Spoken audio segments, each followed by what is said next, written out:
ताज्या घडामोडी पाहिजेत तर मग C24 तास या आपल्या यूट्यूब चॅनलला लाईक करा, शेअर करा, सबस्क्राईब करा आणि बेल आयकॉनवरती क्लिक करायला अजिबात विसरू नका।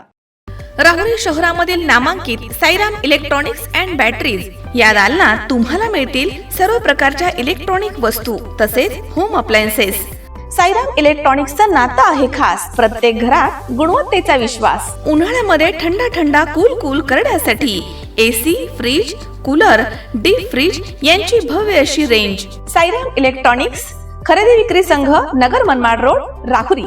तेव्हा आजच साईराम इलेक्ट्रॉनिक्स या दालनाला भेट द्या आणि आनंदाची सुरुवात करा। Sairam hospital test tube baby centre.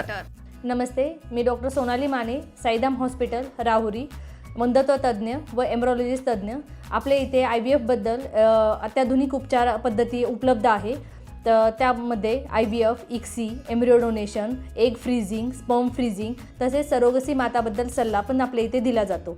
आपल्या इथे हमखास गुण येण्यासाठी प्रयत्न केले जातात। Sairam hospital laparoscopic centre and test baby centre, court area, Bhagyashree हॉटेलच्या पाठीमागे, राहुरी। पाठदुखी, कंबरदुखी, खांदादुखी, सांधेदुखी तसंच मणक्याच्या आणि पॅरालिसिस आजारांपासून डॉक्टरकडे जाऊन वैतागले आहात का? तर आहे ना राहुरीमध्ये आयुर्वेदिक खात्रीशीर उपचार। Doctor Melavane hospital and spine care therapy centre, Rahuri bus stand समोर। डॉक्टर केतन धनंजय मेळवणे, संपर्क 9890 42 52 40। 25 वर्षाची परंपरा, डॉक्टर मेळवणे हॉस्पिटल। राहुरी शहराचं ग्रामदैवत असणाऱ्या खंडोबा महाराज यात्रेच्या पार्श्वभूमीवर नगर मनमाड राज्य महामार्गाचं रखडलेलं काम हे तातडीनं पूर्ण करण्यासाठी भाजप प्रदेश उपाध्यक्ष डॉक्टर सुजय विखे पाटील यांनी शुक्रवारी भल्या सकाळी राहुरीमध्ये हजेरी लावत ठेकेदाराला पुन्हा कडक सूचना दिल्या आहेत। सकाळी सुमारे 7 वाजण्याच्या सुमारास त्यांनी प्रत्यक्ष रस्त्याची पाहणी करत कामाचा आढावा घेतलाय। राहुरी शहरामध्ये दरवर्षी होणाऱ्या खंडोबा यात्रेसाठी मोठ्या प्रमाणावरती भाविकांची गर्दी होत असते।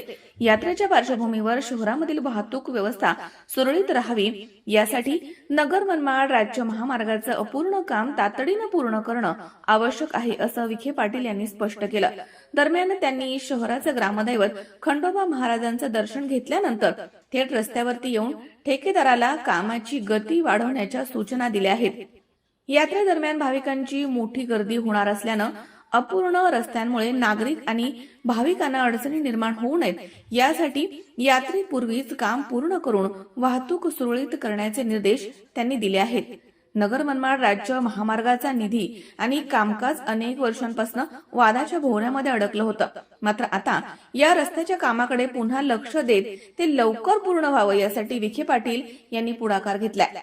तर यावेळी दादा पाटील सोनवणे, नगरसेवक अरुण साळवे, राजेंद्र उंडे, अमोल काशीत, नंदकुमार डोळस, सचिन मेहत्रे तसेच अजित डावकर, नरेंद्र शेटे, सुजय काळे, युवराज गाडे, दिनेश उंडे, संतोष बर्डे, जितू बर्डे, शांताराम शेटे, सुरेश भुजाडी, कारभारी डवले, सचिन भोंगळ, राजेंद्र वराळे, ठेकेदार महेश गायकवाड, संपर्क अधिकारी मनोज गव्हाणे आदी या ठिकाणी उपस्थित होते। आपण राहुरीच्या जनतेला हा शब्द दिला होता की जो काही ट्रॅफिक जॅमची समस्या आहे नगर मनमाडच्या कामामुळं राहुरीकर आणि बाकीच्या अहिल्यानगर जिल्ह्याच्या जनतेला तो त्रास परत राहुरीमध्ये सहन करावा लागणार नाही। आज आपण पाहत असाल की अनेक दिवसापासून राहुरीमध्ये ट्रॅफिक जॅम झालेलं नाही। एक बाजू पूर्णतः कंप्लीट करण्यात आलेली आहे आणि आमचा मानस आहे की जी आपली गावाची यात्रा आहे त्यापूर्वी राहुरीची दुसरी बाजू देखील आपण पूर्ण करून घ्यावी या दृष्टिकोनातून सगळे नागरिक आणि ग्रामस्थांनी चर्चा केली। मग आज सकाळी सुदैवाने वेळ मिळाला आणि म्हणून आम्ही बसून नियोजन केलेलं आहे की पुढच्या 10 दिवसामध्ये राहुरीची जी उर्वरित बाजू आहे ती आपण पूर्ण करणार आहोत। त्याचबरोबर जी भूमिगत गटर योजना राहुरीमध्ये मंजूर केली होती माननीय पालकमंत्री महोदयांनी, त्याची जी बाजू आहे रस्त्याची ती आम्ही मागे थांबवली होती कारण की रस्ता तेवढाच एक चालू होता। आज आता राहुरी वन वे आपण करत आहोत, सिंगल लेन ट्रॅफिक जाणार आहे पुढच्या 8-10 दिवसामध्ये आणि जो पेठेचा रस्ता आहे किंवा त्या नगर मनमाडचा रस्ता आहे पेठेच्या बाजूचा तिथं आपण गटरचं पण काम सुरू करतोय आणि आता हायवेचं पण काम सुरू करतो। तर मला वाटतं मार्च अखेर पूर्णपणे राहुरीच्या नगरपालिकेच्या हद्दीतलं काम हे झालेलं असणार आहे आणि लोकांना कायमच्या या त्रासापासून मुक्तता मिळेल. नाही, विषय असा आहे, मी कोणाला स्वीकारायचं नाही स्वीकारायचं हा माझा अधिकारच नाही आहे. पक्षाचं एक पदाधिकारी म्हणून माननीय मुख्यमंत्री आमचे नेते आहेत, माननीय प्रदेशाध्यक्ष आमचे नेते आहेत, आणि एकदा नेत्याने निर्णय घेतल्यावर तो निर्णय आम्हाला लागू असतो. तो निर्णय आम्हाला मान्य करून पुढे जावं लागतं. पण ही जी चर्चा जी काही मधल्या कालावधीमध्ये सुरू झालेली आहे, मला असं वाटतं की त्या चर्चेला कुठलाही अर्थ नाही. जे काही आपल्या पक्षाचा प्रचार करत आहेत आणि पक्षाचा प्रचार करून पुढे निवडणुका होतील अशी मला अपेक्षा आहे. कसं पाहता याकडे? अरे बाबा, प्रवेश झालाच नाही आहे तर राजीनाम्याची गोष्टीची येतच कुठं विषय. राजकारण जर तरवर कधीच होत नसतं, कधीच नसतं होत. राजकारण बेरजेच्या गणितावर असतं. राजकारण परिस्थितीला अनुकूल असेल अशा प्रकारे निर्णय घ्यावा लागतो, आणि जो निर्णय आहे तो निर्णय माननीय पालकमंत्री महोदय आणि माननीय मुख्यमंत्री महोदयांमध्ये चर्चा होऊन पुढं आपण जाणार आहोत. जो काही निर्णय होईल तो कार्यकर्त्यांच्या मनाच्या इच्छा आणि त्यांच्या आकांक्षा ग्राह्य धरून केला जाईल. कोणीही अशा प्रकारे राजीनामा सत्र किंवा काही करायची आवश्यकताच पडणार नाही. हसत खेळत ही निवडणूक पार पडेल अशी एवढी खात्री मी तुम्हाला देऊ शकतो. दादा, काही कार्यकर्त्यांना वाटतं का राहुरी विधानसभा तुम्हीच लढावी? माझा जन्म फक्त नगर मनमाड करायला झालेला आहे, त्यामुळं मी राहुरीपुरतं नगर मनमाड करायपुरतं मी राहुरीत आहे.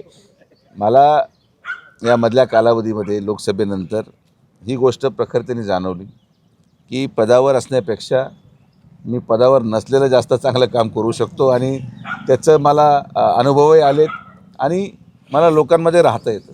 खासदार झाल्यावर दिल्लीमध्ये पूर्ण वेळ जायचा, लोकांशी संपर्क नसायचा, आणि त्यामुळे जी काही नाराजी झाली ती दुर्दैवाने मी काढू शकलो नाही. पण आज मी कुठल्या पदावर नसल्यामुळं लोकांना सोपं भेटू शकतो, आणि लोकांना परत आज मला भेटायची संधी मिळाल्यामुळं लोकांच्या मनामध्ये परत तीच भावना मला जाणवते जी मी 2019ला पाहिली होती. तर पदापेक्षा लोकांचे प्रश्न सुटले पाहिजेत. आज जे प्रश्न अनेक वर्षापासून प्रलंबित होते ते प्रश्न आपण सोडून पुढं जात आहोत. अजून भवितव्य आणि भविष्य फार कठीण होणार आहे.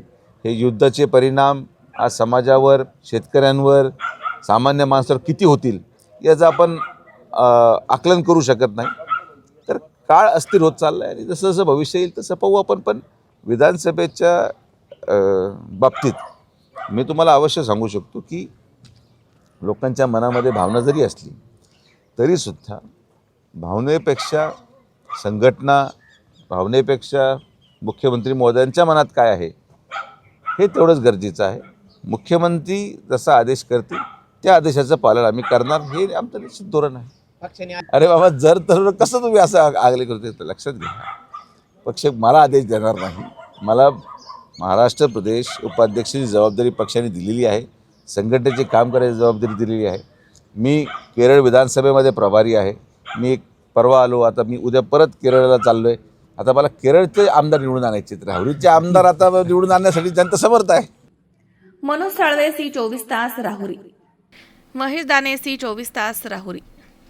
कॉंग्रॅच्युलेशन्स वहिनी, बाळ झाल्याबद्दल. पण मी ऐकलंय डिलिव्हरी फार क्रिटिकल होती. आता ठीक आहे ना सगळं? अगं, होता थोडा प्रॉब्लेम, पण स्त्रियांच्या आरोग्याची संपूर्ण काळजी घेणारं मातृसेवा होतं ना साथीला. सगळं सुरळीत झालं. किशोर वयापासून ते रजो निवृत्तीपर्यंत स्त्रीच्या आरोग्याची संपूर्ण काळजी घेणारं अहमदनगर मधील पहिलं स्त्री रुग्णालय Matruseva women's hospital, obstetric ICU. किशोरवयीन आणि विवाहपूर्व समुपदेशन, गरोदर माता तपासणी आणि प्रसूती, पहिल्या सिझेरियन नंतर नॉर्मल डिलिव्हरीची सोय. मातृसेवा विमेन्स हॉस्पिटल, सक्कर चौक, नवीन टिळक रोड, अहमदनगर. फोन 9850 20 0017.